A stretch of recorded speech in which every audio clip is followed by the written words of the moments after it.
This is Joy News Desk with me, Mami Sinyamiche Thompson. Coming up, National Communications Authority convenes stakeholder meeting over DSTV pricing, and that will be chaired by Sector Minister Sam George.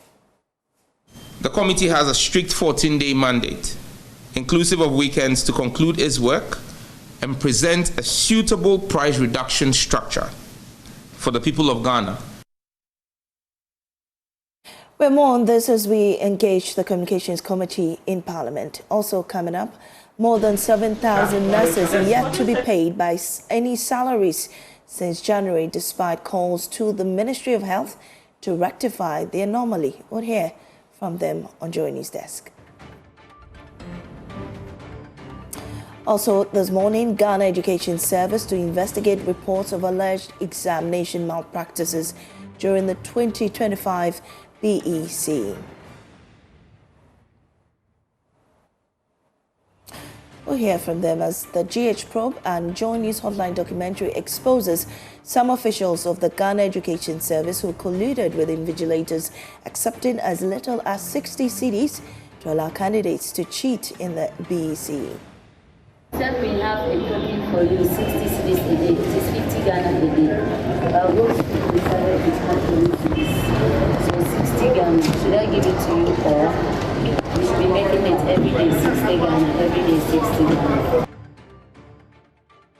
We also have business updates coming up on our desk. Don't go away. We'll be right back.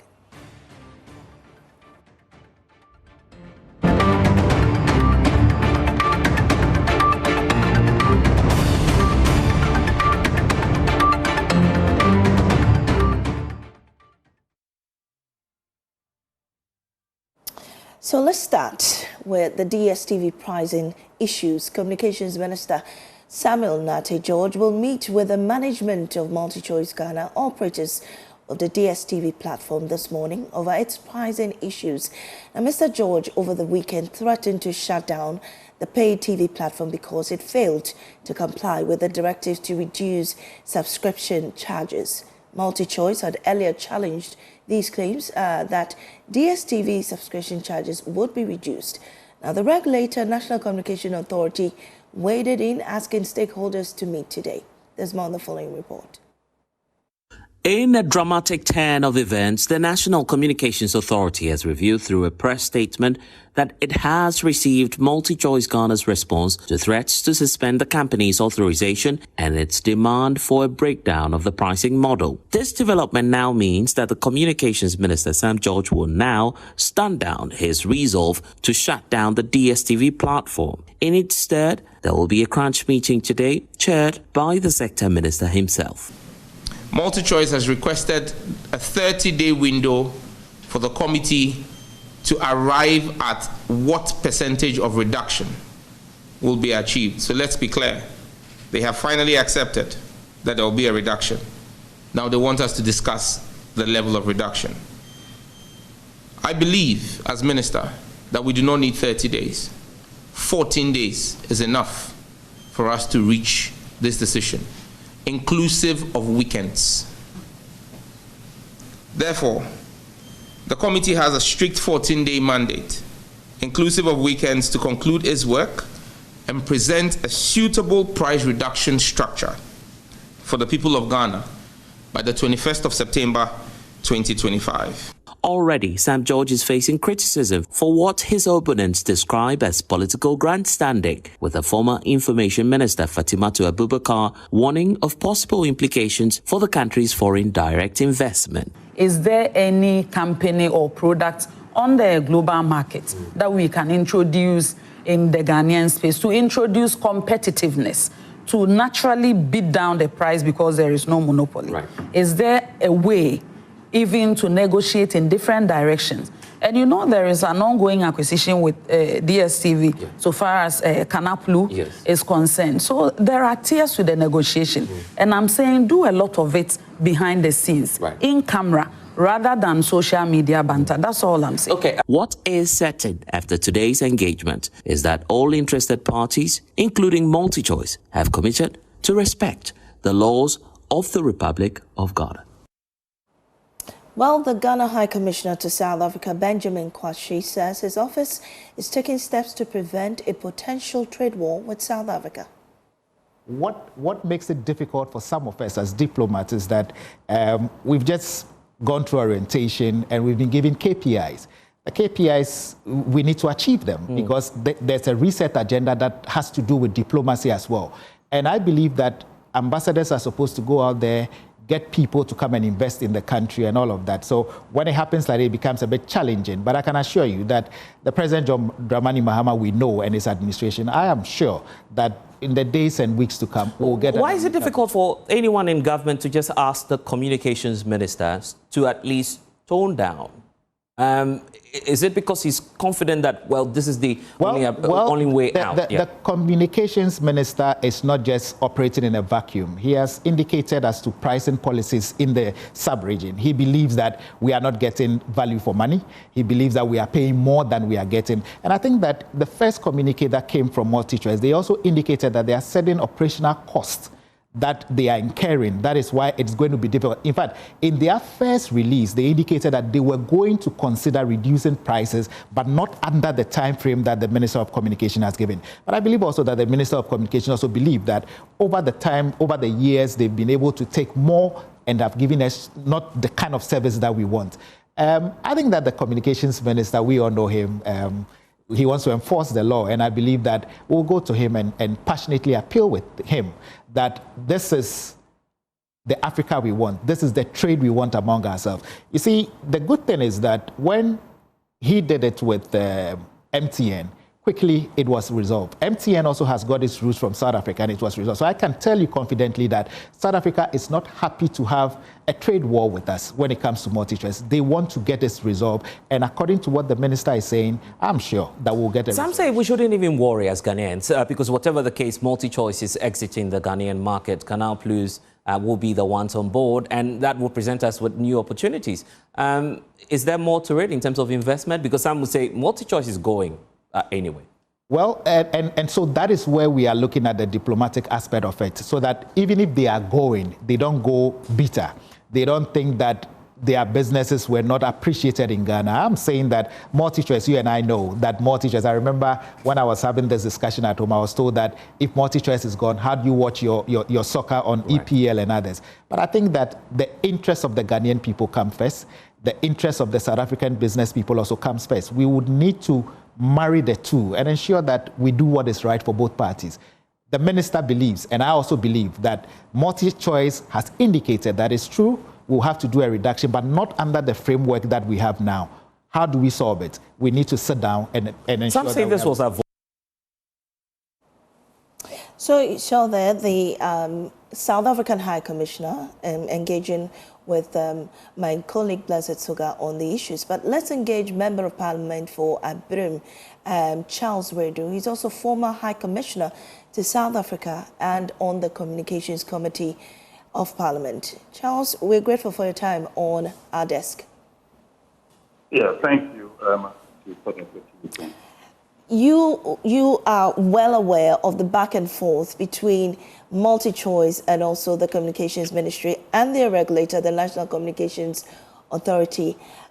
We understand that there's a crunch meeting this morning, but so far, looking at how the issue has traveled, what do you know about the status of negotiations between the two entities?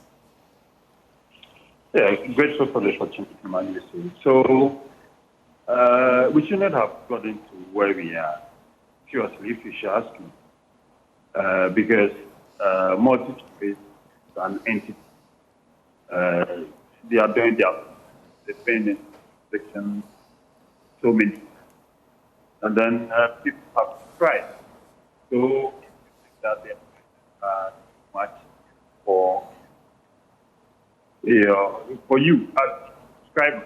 What do you think? That you just stop paying and then it's just like the platform. So to me, there's this whole rabat to this, I'll show you, but I didn't have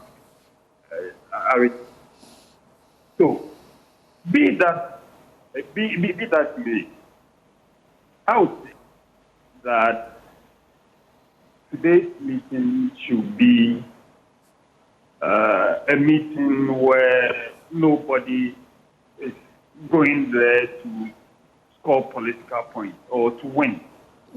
At the end of the day, we want a situation where the people that DSTV continue to business, Ghanaians also continue to pay. But then nobody seated as that is to compare what we pay, to the other countries, what people pay. Mr. Redu, can kindly reposition yourself. I seem to be losing you and what you're saying, so that we can get you clearly. Kindly. Yeah, hello. Mami, is it better now? Yes, I'm hoping we can maintain this. Yes, kindly go ahead. Okay. So I was saying that if you should compare what we pay, like subscribers in Ghana, vis-a-vis what others pay in West Africa, it's clear that we pay more than others. So if the case is that, okay, you need to do something about your hotline, because if you are paying more and then still providing the same services that you are providing to the others, then we are being shortchanged. But then we had issues with the way this was done, shooting press on social media, shooting press on Twitter, showing that I was telling them I'll stay away from our lines. That to me doesn't augur well for good business, doesn't augur well for investment into Ghana. Not very well that MultiChoice did in the for a long time. They employed a lot of Ghanaians. Ghanaians get their daily bread, those who work to get their daily bread working there. So this shouldn't be an issue of, if you don't do this, I'll sanction you. If you don't do that, I'll sanction you. Well, it's a demand and supply situation. Mr. Redu, so from what you're saying, countries like Nigeria have been able to at least, get their way with the pricing from DSTV. They are paying less than we do, even though they're more populous than us as a country. What will be the strategy Ghana must adapt if you question the approach of the minister towards this negotiations? What should Ghana do, to get the best out of DSTV while demanding that they do not fleece the customers that they are, seeking to serve? So, Mamiesi, I did hear the Mr. Kwashi, the envoy to South Africa speak. Yeah. That when MTN had a similar matter, the matter was resolved. I was deeply involved with the MTN issue. Remember when the GRA came out with a statement that MTN was being, like in terms of their taxes, they were paying less than what they ought to pay. This matter escalated to the extent that the two foreign ministers got involved. I was Ghana's envoy in South Africa then when this matter happened. I remember being part of meetings, trying to resolve this matter. At the end of the day, MTN didn't leave. MTN was not shut down. That's what you do. MTN is still doing business. And as you speak now, you called me on my MTN number. That's what we expect to do. All the Ghanaians who work at MTN are still there working. I've been told that the foreign minister, the South African foreign minister, is planning to visit Ghana and then engage Ghana's foreign minister on this particular matter. Okay. We need to, use diplomatic channels to solve this and not use for threats and then bravado. It doesn't help anybody. It doesn't help anybody. So this meeting today, I think that is the way to go. When they are done with the meeting, it's a communication because the matter is now being brought to the public attention. So we will expect something at the end of the day. If it's a communique or if it's a communication at the end of the meeting, let us know the outcome, and then we'll take it up from there. But remember that the minister was asking them to reduce their cost or their prices by about 30%. Yes. And at that time, they raised issues with the dollar, the fact that the city had depreciated against the dollar then. So now that the dollar seems to, appreciate against the city, I don't know whether they can still minister is still going to stand on that 30% decrease of prices that he insisted earlier. Because now the city is not doing well, as he said a month or two ago when this matter came up. So I'm also thinking, you've also been to South Africa. We've had many trade engagements with them and so on. You've just told us that the foreign minister there is coming here to engage our foreign minister on this issue. But really, if there should be a shutdown or a suspension of the DSTV license, then what impact will it have on Ghana's media landscape and our relations with South Africa? It's not going to augur well for Ghana, seriously. Because one, it's going to send a negative now that Ghanaian NDP government, the John Dramani Mahama government, is averse to investment, is averse to international business. So the signal one is going to be negative. Again, let me look at this, like I did say earlier, the number of people who are working with MultiChoice. There are a lot of Ghanaians who are working there, and then these people will be redundant. They will have to come home. Who's going to take them? Who's going to take care of them? You know, government is also going to lose out on tax. The Ghana government also gets revenue from this DSTV. So for me, there are implications to be dire on our economy, on how Ghanaians or how the Ghanaian government now, or how the NDP government is seen, globally. So I am sure that as we speak, the president himself will be interested in this matter. I'm sure he's had a word with the Minister for Communication, and then they'll make sure that at the end of the day, whatever discussions or whatever decisions are arrived at, will fit DSTV or MultiChoice in Ghana, without asking them to fold up and then go back to South Africa. But really, what would be the broader conversation to have to ensure fairness on the business landscape, especially with foreign companies or multinational companies coming into the country, sometimes, being unfair to the country that they are operating in? What will be the strategy moving forward? This is just a typical example of, Ghanaians demanding what should be fair, but facing opposition from the multinational may be more powerful, in this regard. Yeah, so I agree that businesses, companies, shouldn't come in and then right. Yes, because Ghanaian companies can do that in those countries that they originated from. But that sort of press them, that's not the way. I lost you there. Please, kindly, I hope you're not changing your position, but I'm losing you a bit now. Yeah, Mamesi, am I still on there? Yes, you're on there. Okay, so I was saying that we want to encourage foreign businesses to come to Ghana because that's the way government can get in the revenue. That's the way, the unemployment situation that we have in the country still. So we are all friends.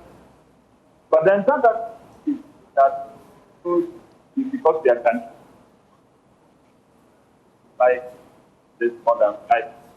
So that is the salary, which will give the right. So, but then let's have where they first that go smiling, taking money, then can also the constituent service also have value that they pay. So, this how come up where both sides. So let's about Ghana and come in free of and get where right. I for whatever price or much that would be right. But we always from them with job and we have. All right. Mr. Redu, do you know or have any idea exactly when this meeting between MultiChoice and the ministry or the NCA comes off? Come again? The meeting this morning, has it started or it's about to start? What time?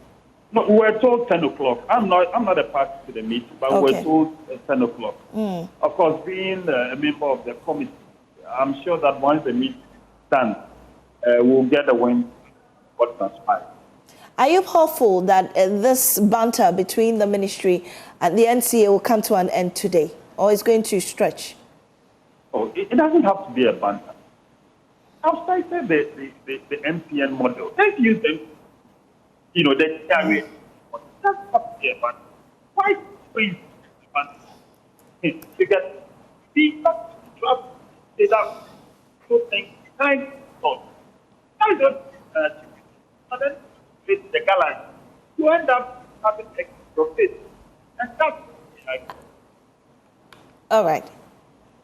Charles Redu is Thank you. Charles, are you there? Unfortunately, we lost Charles Redu. He's a former envoy to South Africa and also the deputy ranking on the Communications Committee in Parliament. Well, away from that, more than 7,000 posted nurses are yet to be paid any salary since January, despite calls to the Ministry of Health to rectify the anomaly. According to them, their regulator, the Health Ministry, says their financial clearance has expired and have written to the Finance Ministry to extend the financial clearance. We've been joined by one of their leaders, Stephen Kwadwo Techia, leader of the Unpaid nurses. I understand we also have Philemon Japon. He's a deputy PRO for the Ghana Registered Nurses and Midwives Association on this matter. So let me start with Mr. Techia, who is with me in studio. Welcome to our desk. How are you doing? Thank you. I'm doing very great. Just that I'm hungry. You're hungry? Really, I'm hungry. I can understand that. And you've not been paid since January. Sure. How are you surviving? Actually, some of us are surviving on loans. We just get loan from people to pay others so that we can just manage to. And it has not been easy at all, if I would say. Just explain to me what your conditions are. I mean, this salary, your salary. Yes. How much do you earn? What do you use it for? Our salary actually is nothing to write home about, actually, when you compare to the kind of work or kind of services we render. But that is not the concern for now. All we need is for the government to at least pay that salary to us. We've served the nation since January 2025, 8 getting to 9 months now. Not a single penny has been deposited into our accounts. And the services we render is a critical service. And then we need the right state of mind to work because we deal with lives. And we have had a series of challenges. Just over the weekend, a colleague of ours who works at the Komfanochi Teaching Hospital in Kumasi, she passed on. Passed on? What do you mean? She died. How? She fell sick. They were soliciting for funds to, pay her medical bills. They couldn't get enough funds. And then all of a sudden, over the weekend, she died. That's sad. 30th of August, a mate of mine from the... No, wait, hold on. This colleague you're talking about, she works in the hospital, does she not? Yeah, she works So at the time she was unwell, was she in the hospital? Yes, she was actually admitted, later discharged, but then she was going to work with the condition whilst they were soliciting for funds to complete the treatment she was on. So the hospital couldn't treat her without collecting money? We, the staff there, with the exception of a few hospitals that do support the staff, when you are sick, you have to pay for your hospital bills, and it's very sad. And so she died because she could not afford her bills? I couldn't afford her bills, sure. She died. Are you kidding me? I cannot lie on a national platform like this, yes. Wow. So right now, what really is the issue? Why haven't you been paid since January? Okay, thank you very much. We got our financial clearance in July 2024. That was the Ministry of Health, our employer, issued a statement that financial clearance has been issued by the Ministry of Finance. And I have the document statement here. Okay. That was a total of 15,200 financial clearances. And a budget allocation of 48,707,353 was allocated by the Ministry of Finance to cater for this financial clearance. So in October, November 2024, after we have assessed the portal of the Ministry of Health, because without the financial clearance, you cannot access the portal, we assessed the portal, and in October, November, we got a call from the various health facilities across the country to assume duty. We did the needful. We went, we filled the IPPD forms. Most of us got our staff IDs, and we got our appointment letters. We wrote to them to accept the appointment. We got assumption of duty letters, and we began working. So some of our colleagues got paid in April of 2025. Okay. But since then, the remaining, which is, let me say, the majority of us, haven't received a penny. And we've made series of follow-ups, actually with our mother association, Ghana Registered Nurses and Midwifery Association. We will say kudos to them. They led us. We went to the Ministry of Health. The Ministry of Health, we met the chief director and some staff. We were told our financial clearance, the same clearance that got some of our colleagues paid, ours has expired. Expired? Expired. What does that even mean? Because what I know is when they give you the clearance, it only expires if you are unable to access the portal. But then once you access the portal and you are being posted, there is nothing like financial clearance expiry. So it baffles our minds. We've tried to find out what it means, but the ministry is not trying to explain it well to us. So, I mean, I know Ministry of Health employs you, but the Ministry of Finance pays this money so that you can be paid. Have you heard anything from the Finance Ministry? Actually, on the 4th of August, I, with other colleagues, went to the Ministry of Finance to make follow-ups. But then we didn't get any positive response. Per the response we got, the government doesn't have a budget allocation for us. But then they were working on the payroll audit to get some space there to fix us. Wait, backtrack. Did you say government said they do not have budget allocation to pay your salaries? That's the information we got. But you've been employed? Yes. And they don't have a budget allocation for your salaries? But if you look at this document with me here, a budgetary allocation of 48 million. Can you pass million. that over so that... Sure, you can have a look. It's an official document from the Ministry of Health. Sure. Okay. Right. So it reads that request for financial clearance to engage 2020 nurses and midwives. And the ministry writes to request for financial clearance. So was this approved? Yes. Was there any letter approving this? Yes, I have the letter here. When you go to the Facebook wall of the Ministry of Health, is there. I have a copy. Let me show it to you. The approval. This was approved. You do have it, don't worry. Whilst you look for that, Sure. Let me engage the Ghana Registered Nurses Midwifery Association, Philemon Japan. We're grateful for your time, Philemon. And this is what we are hearing, that their clearance has expired. I really cannot fathom what that really means. Even though there's been clearance for these nurses to be paid, what information is the Ministry of Finance giving you on this? I know you're also at the forefront trying to get these nurses paid.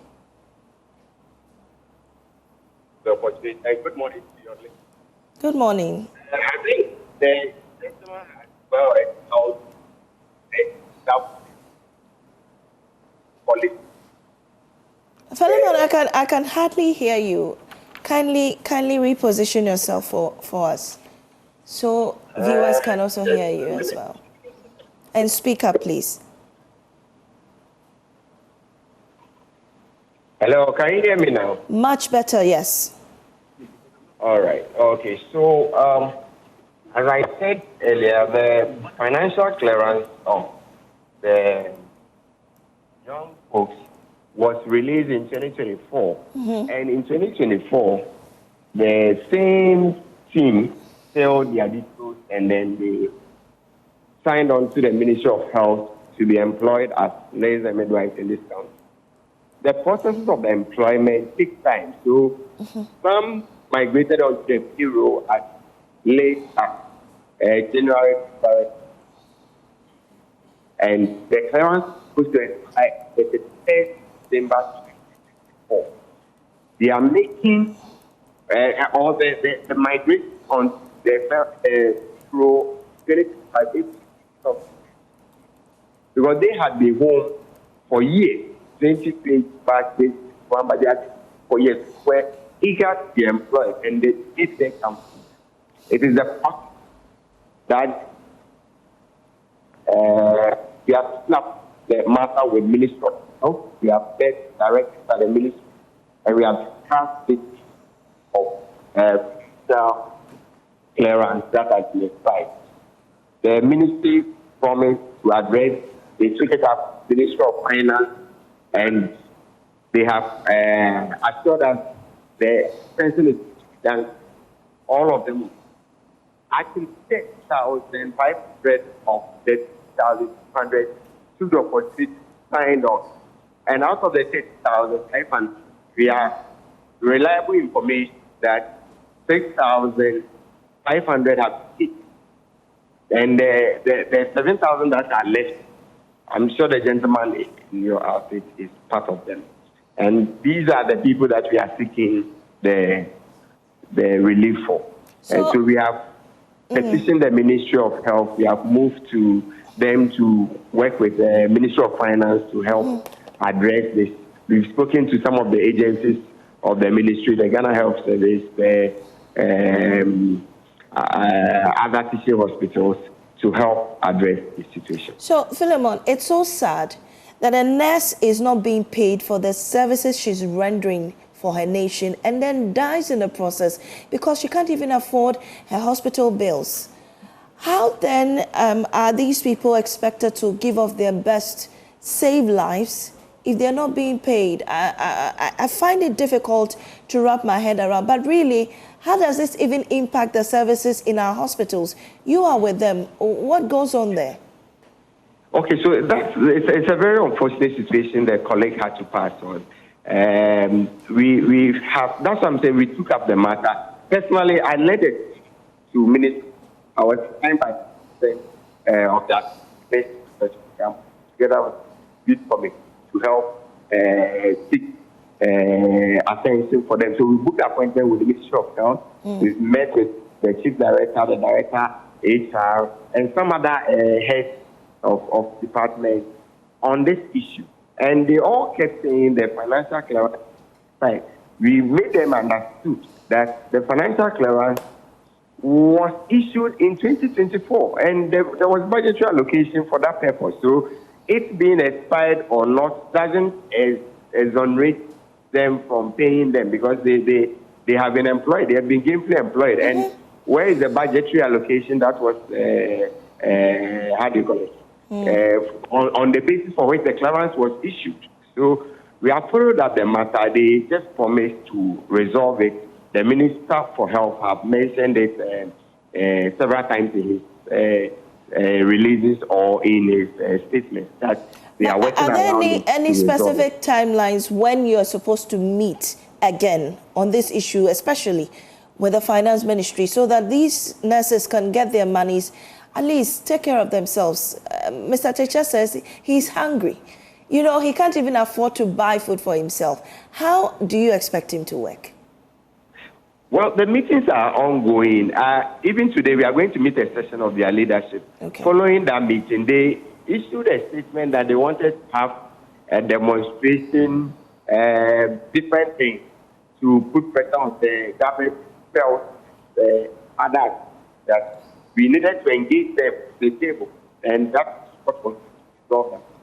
And we simply done, we will consider that when we take a of them, give them to make sure that they are addressed that My last visit with the direct HR presupposed that they were at the verge of resolving most of the issues because they had dealt with Minister of Finance. When we go for the follow-up within the course of the week, I'm sure we'll get responses from the ministry, what they have put in place to resolve the matter. All right, Philemon, thank you for joining us on this. And just before I let you off, so what's your next line of action, really? I'm wondering how, so from here, are you going to work?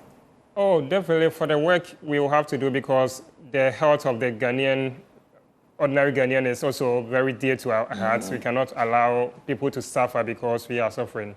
I just had Philemon say you're planning a demonstration. Actually, yes. We had a press conference that was on 18th of August, and we gave the government an ultimatum that if by September we don't hear anything from the government, he would hear from us. And we are planning on a demonstration, a 3-day demonstration to be precise, from the 23rd to 25th of this month, in 2 folds. Okay. Northern region, Tamale. Okay. Then the southern zone at the Ministry of Health here in Accra. And how, in what format is it going to take? Are you going to march the ministry, or what? How are you going to? Are you going to abandon your posts? For the 3 days, yes, all of us would abandon posts. We will be there. We will serve a letter to the ministry, a petition. Then we will submit another petition to the finance ministry. But then, since the health ministry is our employer, we will be at the health ministry until our pleas are heard and our situation is being resolved. If not, it will be difficult for us to return to work. Thank you, Mr. Teacher. He speaks for unpaid nurses there. You're still watching Johnny's Desk on the Johnny's channel. We'll be right back with more.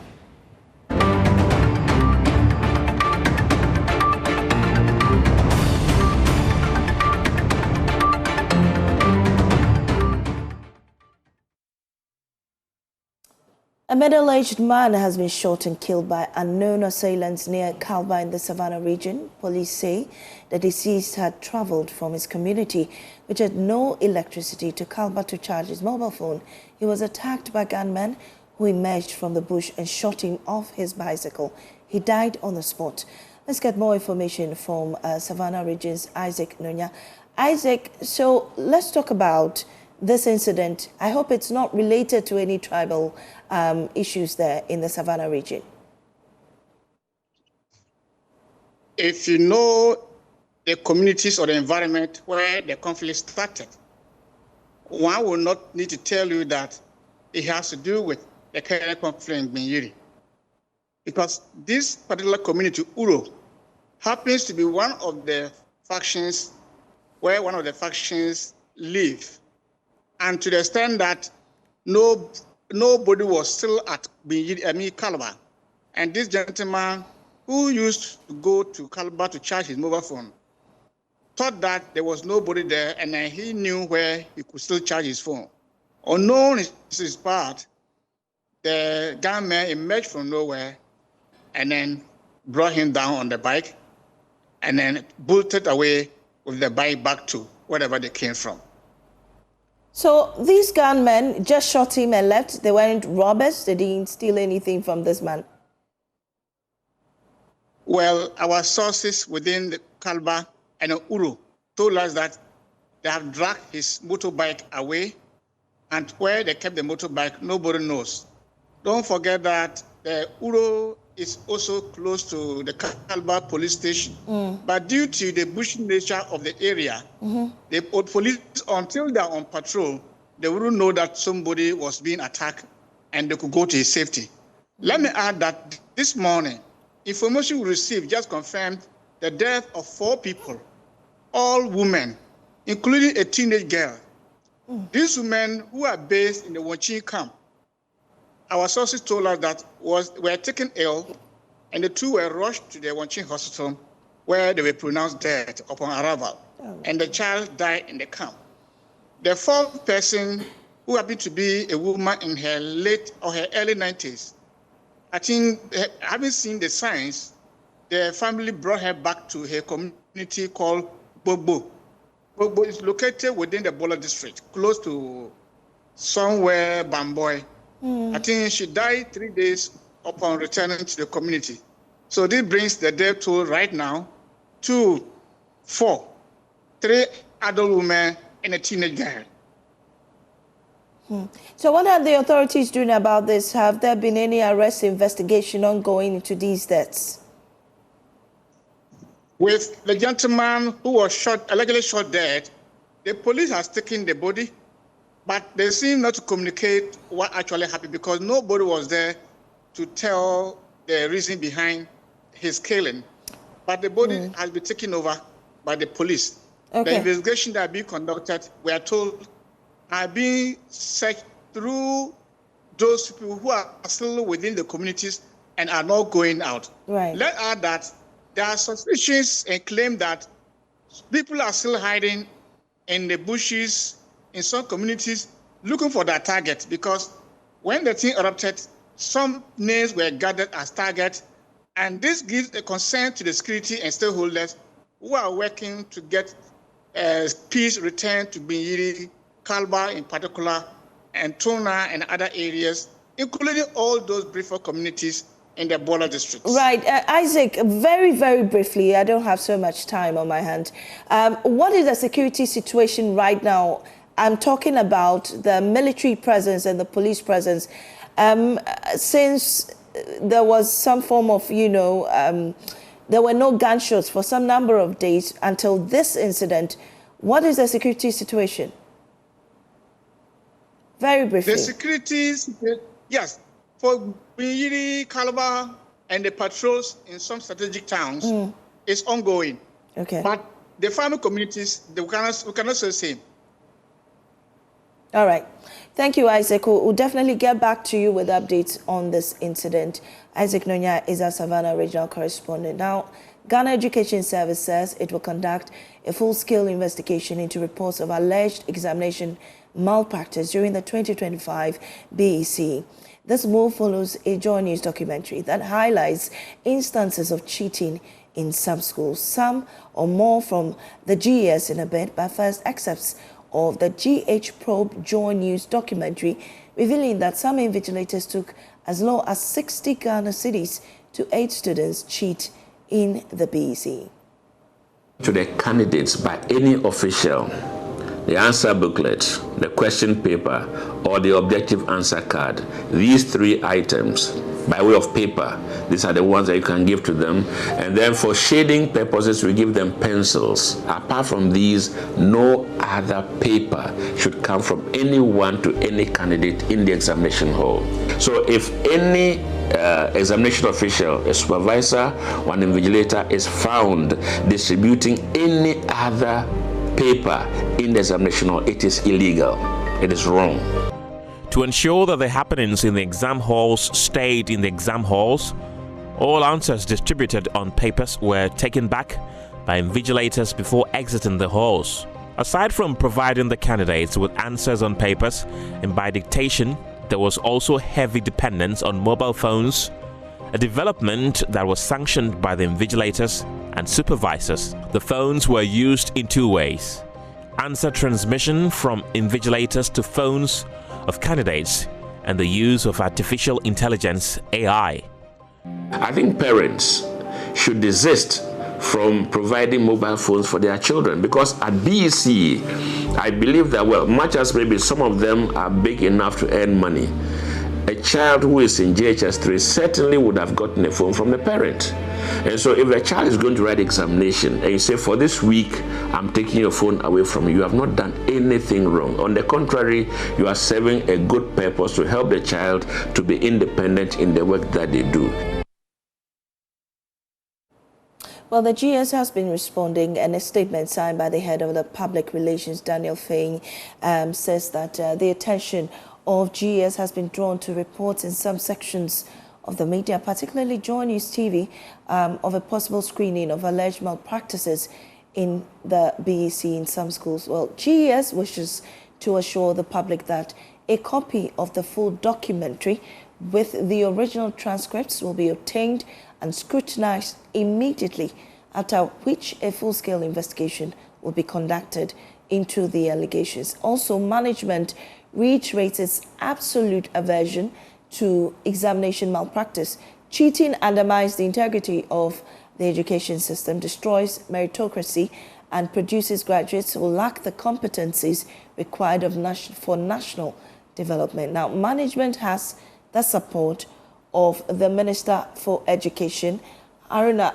Idrisu, and the GES Council to sanction any official of the service teaching or non-teaching staff found to have been involved in aiding or abetting cheating in examination. Now, such persons, if found guilty, will face severe disciplinary action in accordance with the law and established service regulations. Also, management assures all stakeholders that GES remains committed to upholding the integrity of the examinations and will collaborate fully with WIAC, national security and law enforcement agencies to stamp out this menace. And that's signed by Daniel Fenyi. He's the head of public relations of the Ghana Education Service. And still watching Joy News Desk. We'll be back shortly with business.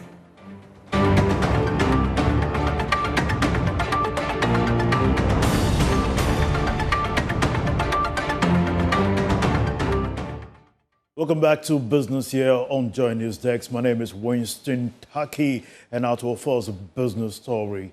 An International Monetary Fund (IMF) team is expected in Ghana later this month for the predominant review of the country's program, which is scheduled to conclude in May next year. That's according to information obtained by Joy Business from sources familiar with Ghana's ongoing engagement with the fund. Judge Yafi has more in this report. This would not be the last review before the program ends, as there will be another one in April 2026. That will be the final review for Ghana before the program ends with the IMF in May 2026. A review that will take place later this month has been described by some as very important, as the IMF is now worried about whether Ghana will stick to the fiscal discipline post-program completion. The review will primarily focus on the economic data ending June 2025. We understand that some of the issues that will come up strongly during the review is Ghana's inflation performance, the sustainability of Bank of Ghana's reserves build-up, a report on the audit of arrears, and weak private sector banks that needs to be recapitalized, as well as state banks.